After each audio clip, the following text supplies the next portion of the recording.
हिम्मत से काम लो, जोश और जज्बे से आगे आओ, डरने की जरूरत नहीं है। जो शख्स डरता है उसे जीने का हक नहीं है। हमारी कौम आजकल जुल्म पर उस पर ढहाया जा रहा है। क्या वजह है, क्यों हमें सताया जा रहा है? क्यों आज कहा जा रहा है कि हम मदरसों को बंद करेंगे? क्यों आज कहा जा रहा है कि मस्जिदों से लाउड स्पीकर बंद किए जाएंगे?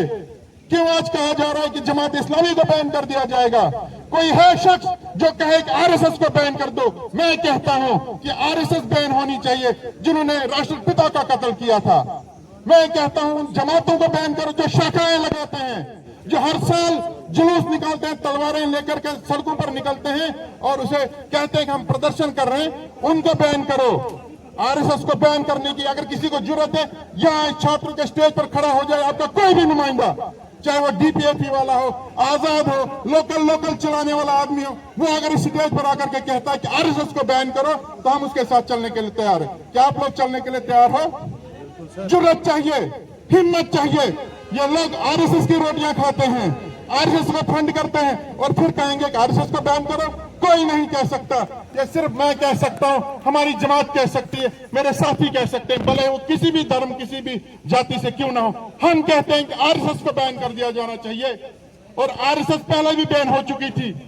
आज आरएसएस पूरे देश को चला रही है। आरएसएस आपके जो नेता यहां पर बैठे हैं उनको चला रही, उनके ठेके चला रही, तो उनकी बैन करने की कोई बात नहीं करेगा। जब उनके खिलाफ कोई आवाज नहीं बुलंद करेगा तो आपको कौन जुल्म से बचाएगा? कौन आपके लिए आगे आएगा? ठेकेदार को अपनी सरमाया का ध्यान होता है। अगर कोई ठेकेदार सियासत में आकर के ऊंची ऊंची बातें करेगा, उसके काम बंद कर दिए जाएंगे, उसकी पेमेंट रोकी जाएगी, उसकी गाड़ियां डंपर बंद कर दिए जाएंगे। मैं एक छोटी सी मिसाल दूंगा। बहुत सारे नौजवान मुझे ऐसे मिले जो मुझे ये कहते हैं कि जनाब हम आपके साथ हैं, आप हमारे भाई हो, हमारे साथी हो, हम आपके साथ चलेंगे, लेकिन हमारी पेमेंटें फंसी हैं, हमारे काम फंसे हैं, इसलिए हम आपके साथ नहीं आ सकते, लेकिन वोट हम आपको करेंगे। तो जब उनकी ये मजबूरी है, तो जो आपके लीडर हैं क्या उनकी ऐसी मजबूरियां नहीं होंगी? उनके भी तो काम सरकार के पास फंसे हैं, उनके भी तो भारतीय जनता पार्टी के बड़े बड़े मंत्री और एमपी के साथ काम फंसे हैं, वो आपका साथ कहां से देंगे? इसलिए नौजवान साथियों, मैं आपसे मुखातिब होता हूं, आप अपने मुस्तकबिल का फैसला खुद करें। आज ग्रेजुएट पोस्ट ग्रेजुएट नौजवान हमारे दरबदर हैं। आपके मुस्तकबिल का फैसला एक ऐसा आदमी नहीं कर सकता जिसने कभी कॉलेज नहीं देखा है। आपके मुस्तकबिल का फैसला ऐसा शख्स नहीं कर सकता जिसने कभी यूनिवर्सिटी का दरवाजा नहीं देखा है। उसको क्या पता ग्रेजुएशन करते वक्त कितनी मेहनत करनी पड़ती है, उसको क्या पता पोस्ट ग्रेजुएशन के वक्त कितनी मेहनत करनी पड़ती है। तो क्या आप ऐसे लोगों के हाथ वो कलम देंगे जो आपकी तकदीर लिखने बैठेंगे?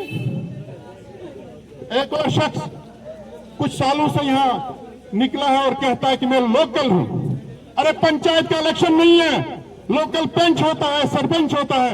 आपने विधायक को भेजना है असेंबली में, वहां लोकल का नारा नहीं चलेगा, वहां कानून बनाने हैं, वहां आपका मुस्तकबिल लिखना है, वहां आपके आने वाली नस्लों का फैसला होना है। जो शख्स जिस जमात का ढिंढोरा पीटता था, कभी नेशनल कॉन्फ्रेंस, कभी उमर साहब, कभी फारूक साहब, पता नहीं किस किस साहब के नारे देता था, उन्होंने उसे रिजेक्ट कर दिया। जब उनको उसकी हकीकत पता चली, उसको रिजेक्ट कर दिया। जो शख्स अपने लिए, खुद के लिए पार्टी का टिकट नहीं ले सकता, वो आपका मुस्तकबिल क्या संवारेगा मेरे भाइयों? जिस शख्स के पास इतनी सलाहियत नहीं है कि एक पार्टी का टिकट ले सके, वो आपका मुस्तकबिल उसके हाथ में कहां से महफूज होगा? लिहाजा मेरी आपसे दरखास्त है कि आपको एक मौका मिला है, और मैं बार बार ये बात कहता हूं, वनंचित काइंतल किस केमिस्ट्री खुदा रिज़्क। कोई आदमी हमारे इलाके में भूखा नहीं मरता कि मरा आज तक कोई शख्स भूखा। हर एक का रोजी का बंदोबस्त ऊपर वाला करता है। हमने भी कोशिश करनी है। रोजगार के मसले हैं, हम करेंगे।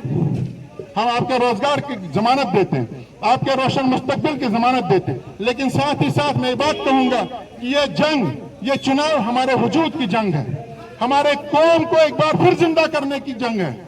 वरना ये जो दबी कुचली कौम है जिस पर तरह तरह के जुल्म ढाए जा रहे हैं, एक वक्त आएगा इस कौम का नामो निशान मिट जाएगा। शायर ने खुद कहा है, बखूबी कहा है, खुदा ने आज तक उस कौम की हालत नहीं बदली, न हो जिसको ख्याल आप अपनी हालत बदलने का। आपने खुद अपनी हालत बदलनी है, आपने खुद अपने मुस्तकबिल का फैसला करना है, और आपने देखना है कि इस वक्त कौन सा ऐसा शख्स है जिसके पास जुर्रत है, हिम्मत है, और जो आपके मुस्तकबिल का सही फैसला कर सकता है। आज हमारा यहाँ कोई जलसा नहीं था, कोई प्रोग्राम नहीं था, मैं कहीं और जा रहा था। मुझे मेरे साथियों ने कहा कि यहाँ आकर भी अपनी बात रखें। हम आएंगे छात्रों में, हम यहाँ जलसा करेंगे और बताएंगे हकीकत। ये जो लोग चुनाव आज लड़ रहे हैं, इनके तार कहाँ कहाँ जुड़े हैं। अभी भी आपके चुनाव के किनारे खून से रंगे हुए पत्थर हैं। किसने मरवाया है यहाँ के नौजवानों को? हमें पता है, हम बता देंगे यहाँ लोगों को।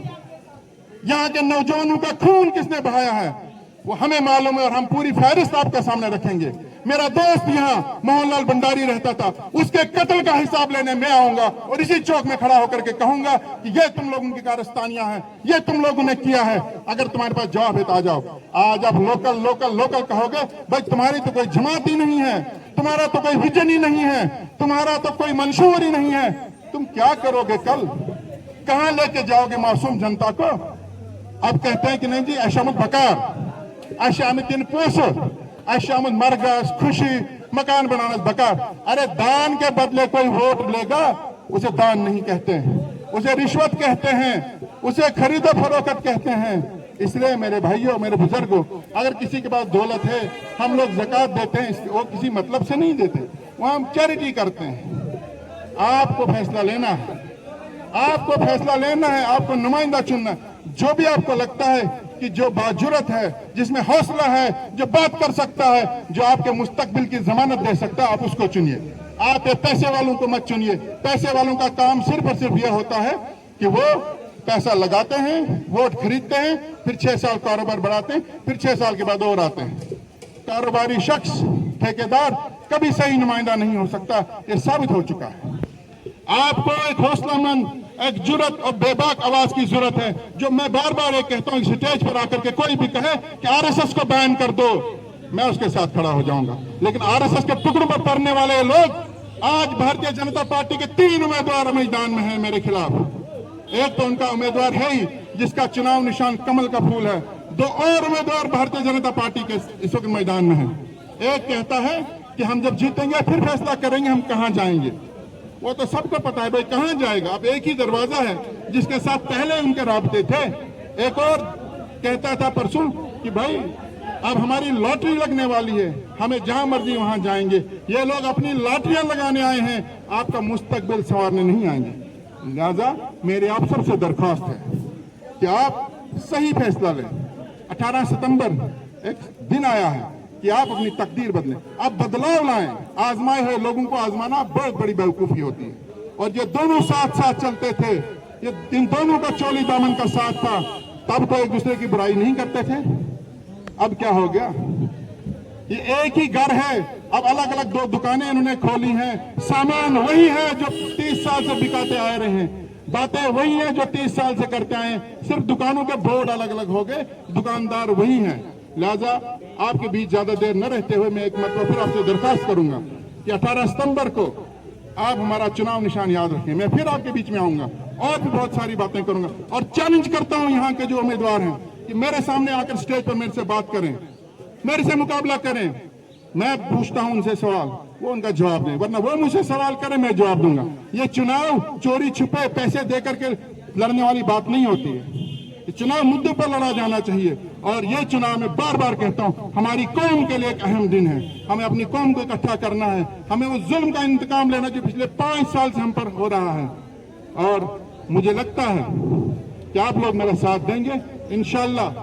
इंशाल्लाह मैं फिर आपके दरमियान आऊंगा और तफसील से बात करूंगा। अभी इजाजत दीजिए, खुदा हाफिज।